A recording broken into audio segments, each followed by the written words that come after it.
Please be seated.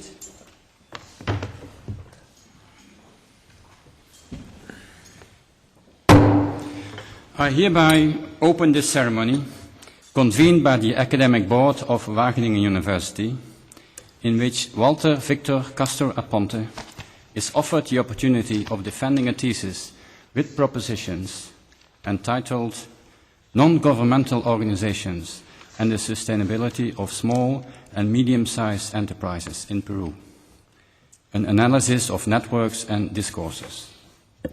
The defense will take place before an examining committee appointed by the Academic Board as a prerequisite for conferring the degree of doctor. Good morning, ladies and gentlemen. I would like to welcome you to this graduation. My name is Pierre de Witt. I'm Professor of Phytopathology and member of the Academic Board, and in this capacity I represent the Rector Magnificus today. I would now like to call on the first examiner, Professor Arts. He's Professor of Forest and Nature Conservation Policy at this university. Please. Thank you, Mr. Rector. Respected candidate, first of all, I would like to congratulate you with your thesis. I read it with great interest. Interesting NGO research and their alliances with small businesses. I think your thesis is empirically rich, also theoretically maybe a bit provocative, but overall it remains a bit descriptive to my taste. So I would like to discuss with you some aspects of the theories you use. My first question is the following. The main theories in your thesis are ecological modernization theory and the network society. Both theories have been developed within Europe. They have European authors, scholars, and origin. So why do you think that they are applicable to your country, to Peru? Highly esteemed opponent, thank you very much for your question. The theories that I have used, they are applicable for the following three reasons. First, networks, NGOs are engaged in networks of global reach. That means that the networks where NGOs are part of, they not only are in the, let's say, in Peru, they are widely extended to the regional level, and also they have connections and ties with European and NGOs and actors, so they are globally connected. So that means that the theories that I have used, they stress this issue of connection. And also, this is the case for the network society theory, and for the case of the ecological modernization theory, also bring pretty much the issue of the environment as a necessity in society to reform in terms of environmental reform, to bring the environmental reform, to bring environment to the much more central position in society. And those considerations were key in my research issue. That's why I decided to work with them, with those framework. Okay, thank you. You referred to this ecological reform, and that brings me to the next question. These theories are also developed in the beginning of the 90s, referring back even to the 80s. So these are, well, not to say old theories, but they exist for some time. And implied in them are some, to my mind, some optimism on ecological reform within the states and ecological rationality within the market on the one hand, and optimism in terms of a shift from more traditional ways of governing to more new modes of democratic governance. Okay, we are now, let's say, 20 years further, yeah? And if you look at the state of affairs today, is this optimism on ecological reform and more democratic forms of governance, is that still justified? And even more so, is that justified for your country?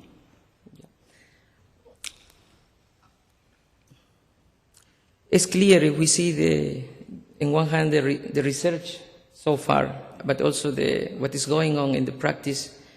Environment is taking more central position. But also, you're right in the sense that how much is going to the center, how much is really playing a central role in society.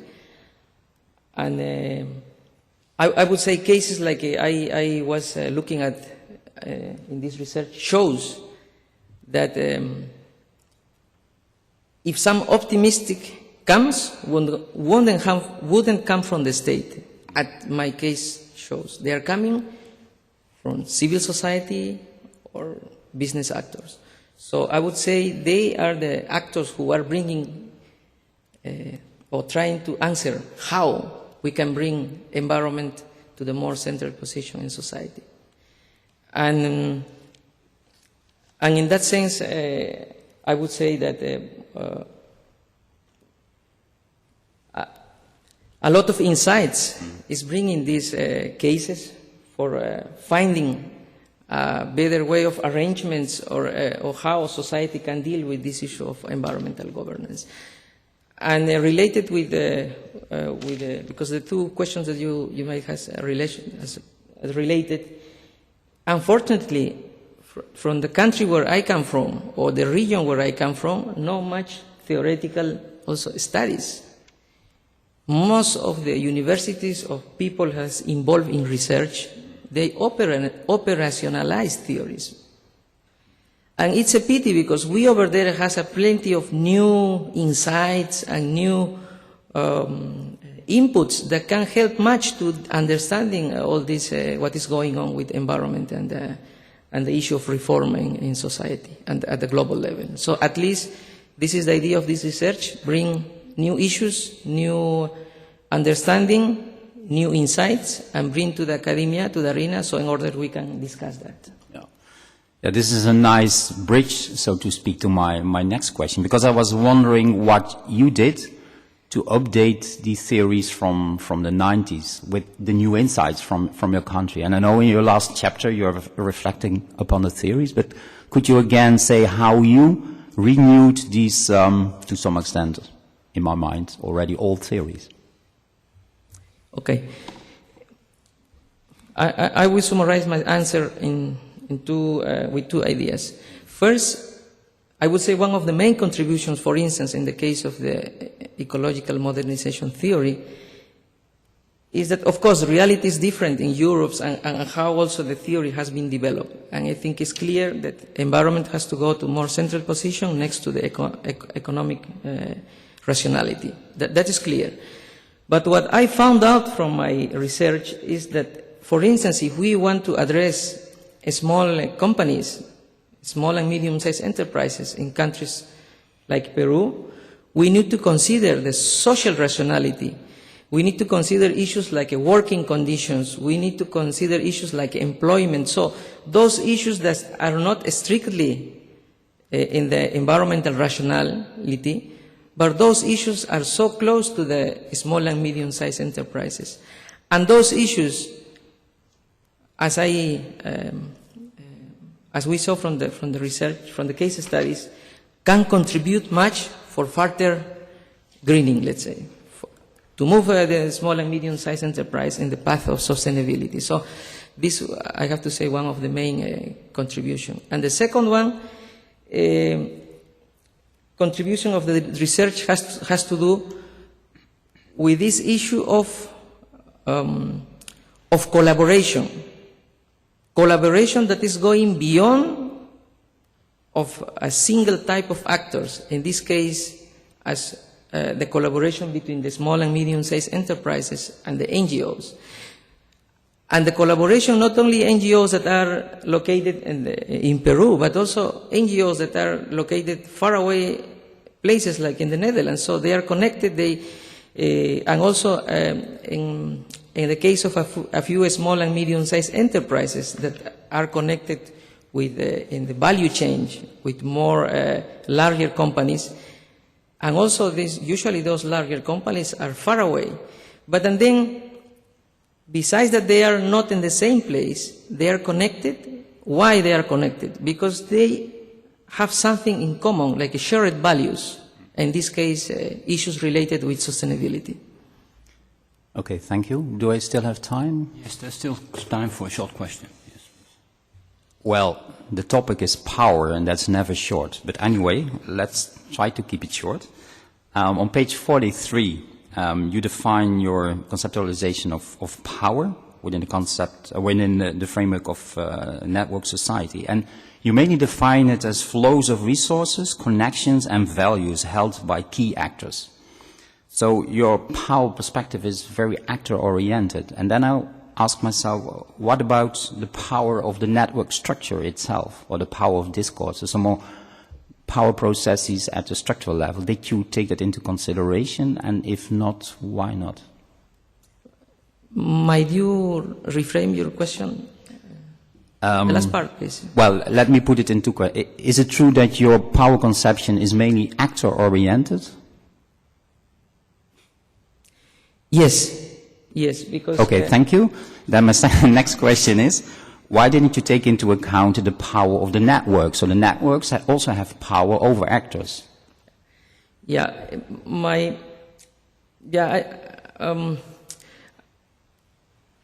I will be practical with my answer. The point is that as this research is pioneering, so using networks and analysis and discourse analysis and bringing together to understand roles is something new. So this idea of mapping first to know who they are and what they are doing, with whom are working, and how is those relationships in terms of power was my main aim in this research. That is why I frame. But it would be nice to see these networks from different angle also. I think that will come as a next step, probably. As a next research, maybe. Okay, thank you, Mr. Rector. Thank you very much, Professor Arts, for this interesting discussion. I'd now like to move on to the second opponent, and that is Professor Te Mulder. She is Professor of Science Communication at the University of Twente. Please. Okay. Respected candidate, I've enjoyed reading your thesis on the role of small and medium-sized enterprises and NGOs concerning issues of sustainability. And I especially liked your combination of network society and ecological modernization theory, and the attempt to integrate the use of the concepts, networks and discourses. Being a discourse analyst myself, my question concerns your use of this type of analysis. Could you explain to me what, according to you, the additional value of discourse analysis has been in your thesis compared with a standard, so to speak, qualitative content analysis? What struck me in your analysis is that although you do present interview fragments, these fragments are used more as an illustration of the content of what the respondents have been saying, rather than that they seem to be analyzed as a piece of discourse, deserving separate and more elaborate analytic attention. So my question to you is, what makes your analysis of these interviews a discourse analysis? And could you also give me an example of that? Excuse me, the last part, may I get examples of what? An example of why you think, what is the discourse aspect in your analysis? Could you give me an example of that? Okay. Highly esteemed opponent, thank you very much for your question. In this case, if I want to understand the roles of an entity, in this case NGOs, if I identify the actor, I understand the power relations and the cooperation and the relationships in the networks of these actors. Something was missing there. So, because this actor relates with the other actor, but what is the motivations for these connections? So, I must bring some approach that help me to find the direction with whom to work and with whom don't work. So to understand this rationality behind, I used the discourse analysis, because discourse analysis helps to find out the values behind of the people action. In this case, action of institutions like NGOs. So issues like the viewpoints of the actors were key to frame the discourse. And my approach to discourse also, I have to make a choices because we can approach discourses from different angles. And I use more from the structural perspective to approach the discourses. So I didn't go in depth, really, like looking, for instance, the issue of language, for instance. No, and I think in research more like ethnographic research.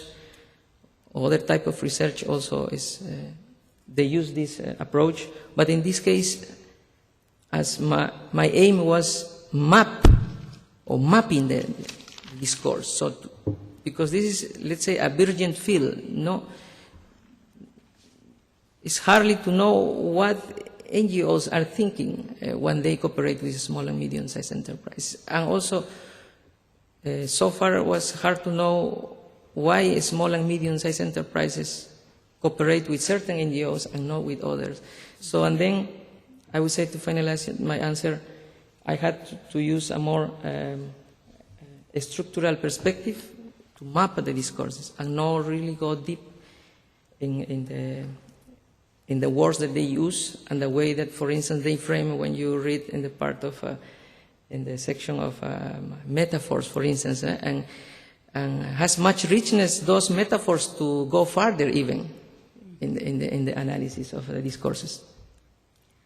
So what is then the key difference between illustration of the content of what people say and a piece of discourse? Is that you are referring to values, to metaphors, to what would you say is the key difference? Key difference between, a piece of discourse, as you analyze it, and a qualitative content analysis? Okay, I have to say, I know much studies of environmental discourses also, no? So I was also to find out at the beginning from which angle I have to look at the discourses, and my source of inspiration was one study of Dreisig that he more or less framed the discourse, the environmental discourse analysis from the angle of from more a structuralistic perspective, and I realized that was a good tool to start this mapping. So I said I couldn't go further with this issue of more in-depth analysis of discourses. Okay, thank you. A second question concerns the relation between the two central concepts in your thesis, networks and discourses. Can you tell me a little bit more about how you think they are related, theoretically as well as empirically? Let me give you an example. At page 117, you talk about the rise of new discourses of organic production that materialize in the emergence of new actors, and that is NGOs and small enterprises you refer to. How, I'm interested in, that is on the basis of what do you reach that conclusion? So how are the two connected to each other, and how do you as an analyst know they are? Okay, thank you for your question. They are connected, I would summarize in two main ways. First, as a network means connections between entities or actors. In these connections, of course, will flow resources, but also I said values. So, and then networks also are the place where discourses can flow through the networks, or through one network, from the one network to other network, or from one actor to the other. So these connections are not just for issues like knowledge or funding, in this case of NGOs. No? Fundings also flow through the networks. So, and then meaning also, values. And around that values, around that meaning is where actors cooperate. So that's, I see this relationship, the networks and specifically the ties and the connections between actors are the means through them goes also move discourses and storylines. And the second is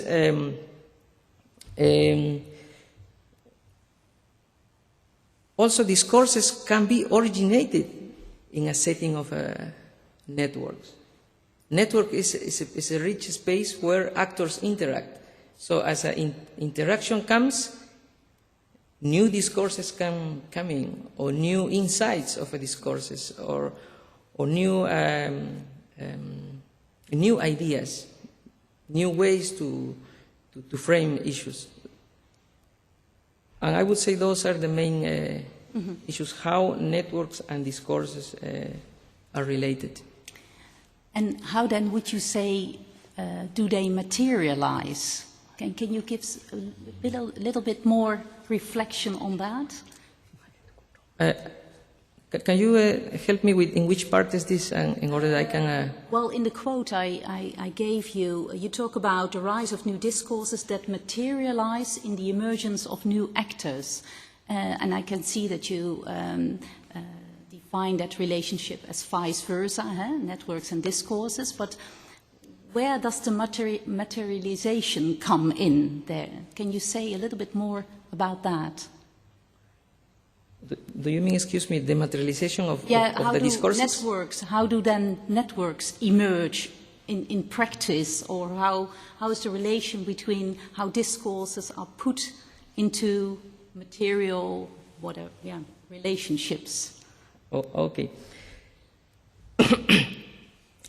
I realize this is a big question, but can you give me a little bit more insight about how you think about these relationships?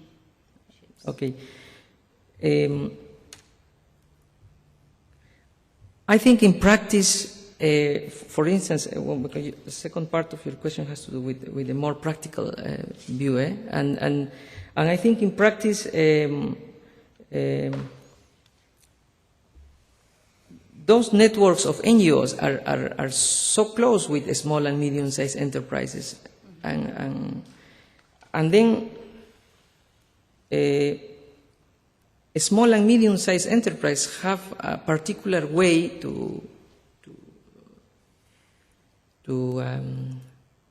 particular values when they engage with small and medium-sized enterprises, and with NGOs, and the NGOs also, they have a particular values or rationale behind when they act in these networks.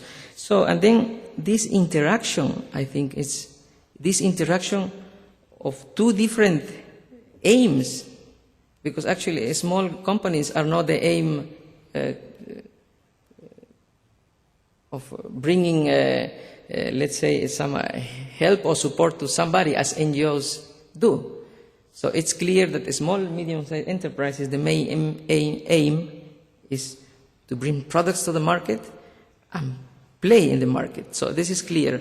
But both were clear in the roles, but this interaction is bringing new, it's enriching both sides. On one hand, small, medium-sized enterprises are understanding that they must also, they need the help, they need the support. So, and they need to look at also the social side.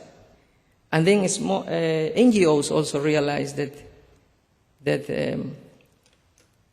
they want to support the small and medium-sized in the market, they cannot use the same values that they were using before. So they have to learn the values of market and the values on how to perform in market. So that is where in this place how they at the local level and the practical level, how they enrich both networks and discourses. Thanks. Okay. Thank you. Is there time for... I think we have to stop here. Thank you very much for the discussion, Professor Temolder. We now move on to the third opponent. That is Professor Knorga. He's Professor of Private Sector and Development at the Institute of Social Studies and at the Erasmus University in Rotterdam. Please, the floor is yours. Thank you, Mr. Chairman. Respected candidate, I have also very much enjoyed reading your thesis, and I have three quite different questions. The first one is critical in terms of something that I think I disagree on with you, to get that out of the way. And the second question is more something I want to learn from you. And the third question is more practical, I think. So my first and more critical question is about how you treat the role of the state in your research. You come to the conclusion that in environmental governance we're looking for governance without a state.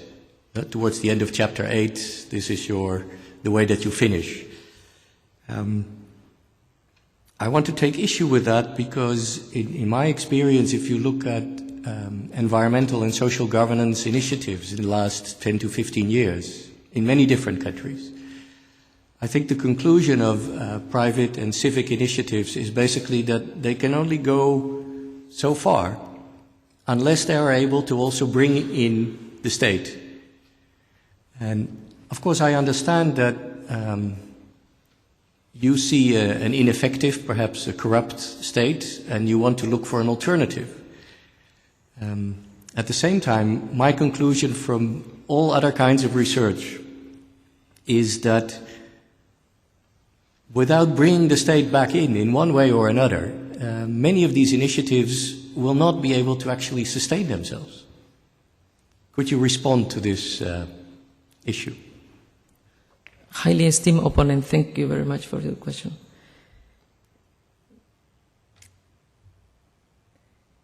Yeah, it's a hardly difficult question actually, because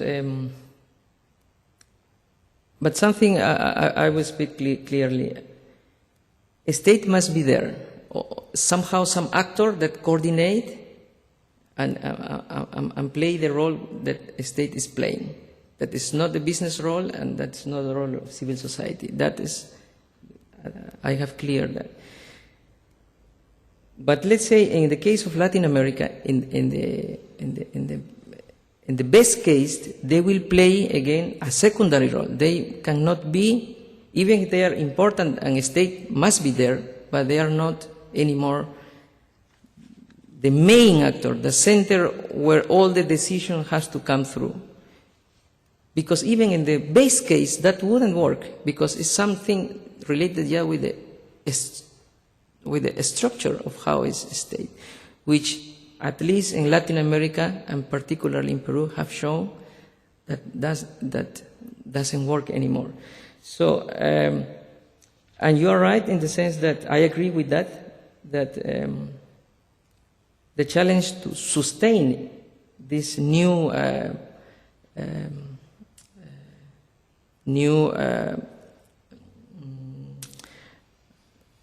initiatives, like I described in my case studies, cannot be sustained for long only with NGOs and small and medium-sized enterprises. Somehow, or they, in one hand, maybe a state in Peru has to take a more serious its responsibility, but on the other hand, also, those platforms where they coordinate, in the networks, I highlight the issue of the platforms, of the coordination hubs, maybe might be a space where new kind of state can emerge. I don't know, I'm not sure that's, but if we are thinking of the state of something that is in the government, if we must change that, maybe that won't work. So those platforms can be a space of a new sort of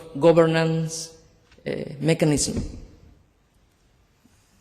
Okay, if I may follow up a little bit on that. So there might indeed be a middle ground where we're not talking about governance without a state, but I think you are saying governance with a more modest, more serious state that is perhaps not playing a leading role, but more a role that follows things that come up within society?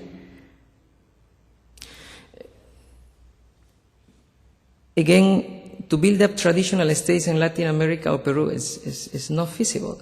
No. So, and then the question will be, if we are talking about some different kind of states, is a state, would we can call that a state, or we will call something else? Mm-hmm. For instance, if those platforms that are key in all these connections between the global and the local, that is the platforms and the networks that I described, if they evolve and they start taking more leading positions and role in society, we might call them a state, or a sort of kind of a state, or not. That is the questions that bring this research. Okay, so perhaps to conclude on this first issue, a different role for a state may be decentralized state. There is a middle ground, perhaps. So, indeed, the argument is not a black and white issue in that sense.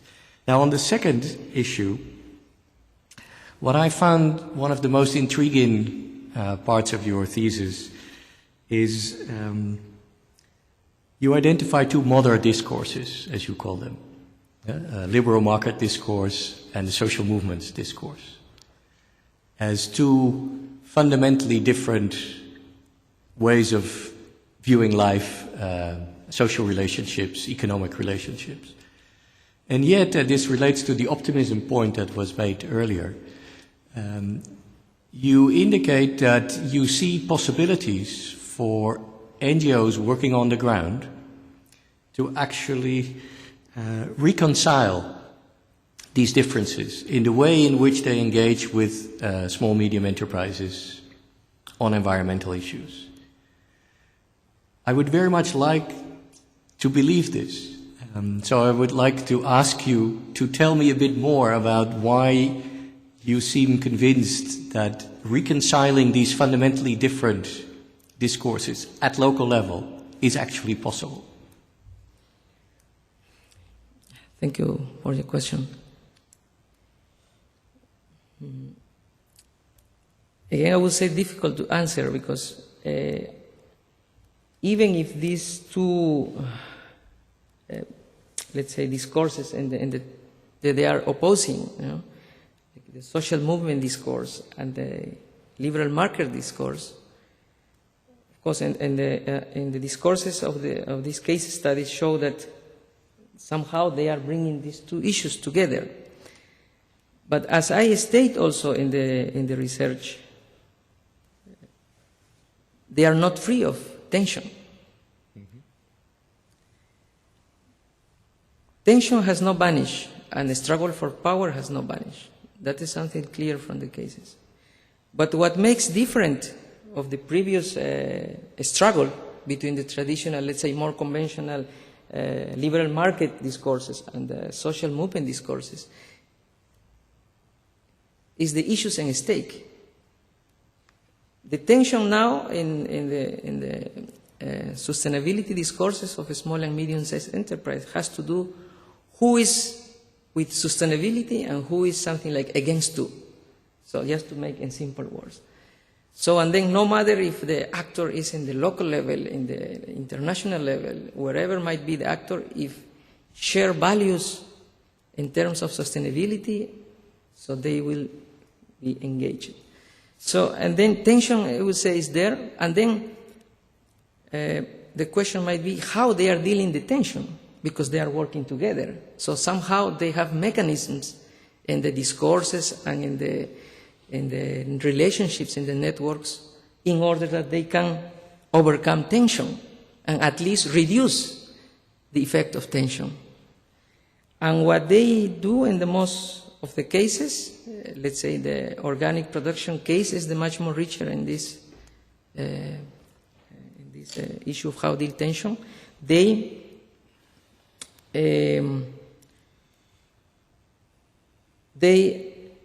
The commonalities that they have weigh more. So either they, as you see in the organic production, there are some discourses really strongly highlighting the issue of market, and others more talking about the adaptation, or even others of the a fair relationship with market. So they are quite different. but they are working together in the same platforms because they are, like for instance, against of the, or they are standing together against to issues like the pesticides, for instance, or the GMO food. So those things has more weight for them that bring them together. No?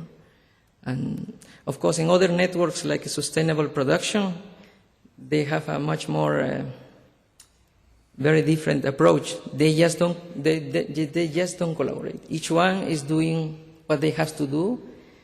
Even if they have commonalities in the discourses, they are not working much together. So this is also another way to bring tension. No, don't talk to the other. No, just to avoid interaction. So I don't know if this is enough to. Well, I would like to follow up and sacrifice my third question if I get a chance to. Yes, if it's short and a short answer, please. Yes. Because I find this fascinating, but I would like to take it one step further. You keep referring to the networks. What about the individuals? In my own experience from research that one does on these sorts of issues, there are always these few more charismatic individuals that make such a difference in these types of networks.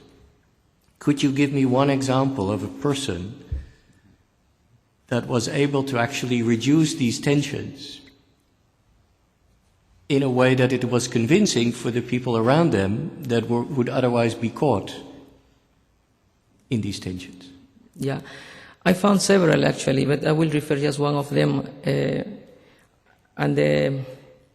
I think beyond the who is this person, the characteristic of this person has to do with a style of leadership, I think. Mm-hmm. So somehow this, inside of the key actors, also there are key individuals. And those key individuals has the, let's say, the power, let's put in these words, of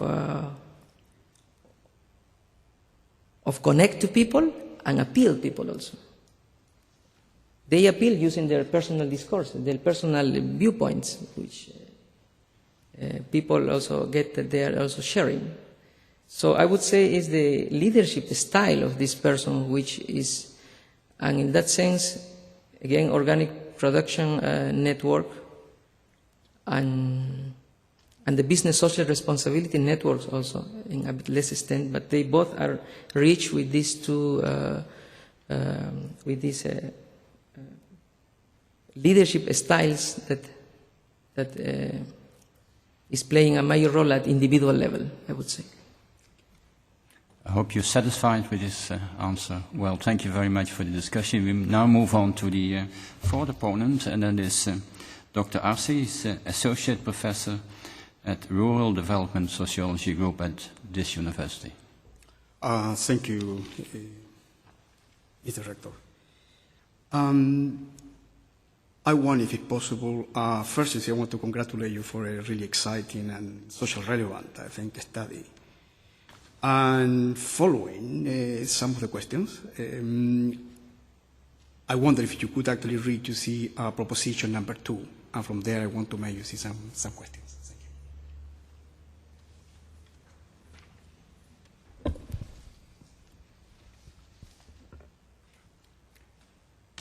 Non-governmental organizations cooperate with small and medium-sized enterprises and business actors using rationalities related to the space of places and the space of flows.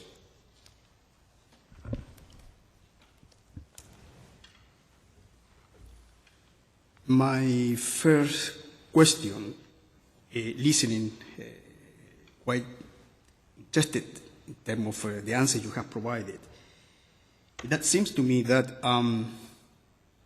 and in the thesis in some way you see it's demonstrated, that somehow you explore discourses, but we need to go beyond discourses. And this is the relevance of the notion of network.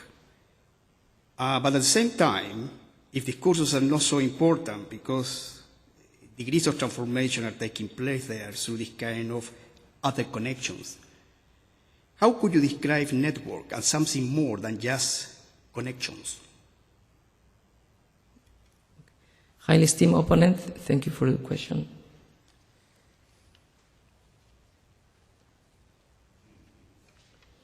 In the research, I describe networks, mainly three characteristics of networks, or three components, let's say, and connections is one of them. And next to the connection is the key actors, and next to the key actors and connections are the power relationships. So those three issues are, at least from how I frame the research, the three main components for understanding networks. Can I follow? Key actors, power relationships and connections, when they interact, don't take you beyond what you call rationalities? And if we need to go beyond rationalities, how do you call the kind of agreements, conflict, and sometimes you see new solutions that actually come out from this kind of encounters? If it's not something just like ecological rationality or social rationality, what else could be there? You already have mentioned values, but what else could be there? Excuse me, might you reframe when you says beyond rationalities? What do you mean, just to get? Well, for instance, you mentioned values, but I want you to be more specific. What do you mean by the term values, or by the term you see of alternatives? Okay, thank you very much. Yeah, in this case, there is a boundary also in the discourses, and the boundary is set by some key ideas where all the actors get around to. For instance, let's say the value of a liberal market, for instance, is something that no matter how close are to let's say with social movement views, but again they agree with market. And others maybe are a bit much more further with the social movement views, but they share this idea of market. So issues like a market, or issues like the central position of environment, for instance, has been two of the main issues around with these actors get around to. For instance, if I follow Marisol de la Cadena kind of understanding of Peru, I mean, she will argue that there are different values in terms of market and environment in the Andean communities, and totally different, for instance, you see in Peru or in some kind of urban centers. How you actually play with this element that perhaps you see you are confronted with different values within the network, and perhaps you see this is what allows different interpretation of the central discourses that are circulating, you see, in terms of the neoliberal economy, for instance. Yeah. How do you deal in some way, you see, with this kind of alternative values in operation in Peru? Yeah. Networks are exclusive. When networks, they start to relate each other and to expand, if the network feels that something is not in the network interest, they just put them away. And in this case, of course, there are other values, like in countries like in Peru. I let's say much more from the cultural values, for instance. In some extent, they are in this small and medium-sized sustainability discourses of these networks. So, for instance, let's say in the organic production networks, we can see clearly, specifically in those who raise the issue of democratization of market. So, but not really the cultural issue is in these discourses. Thank you.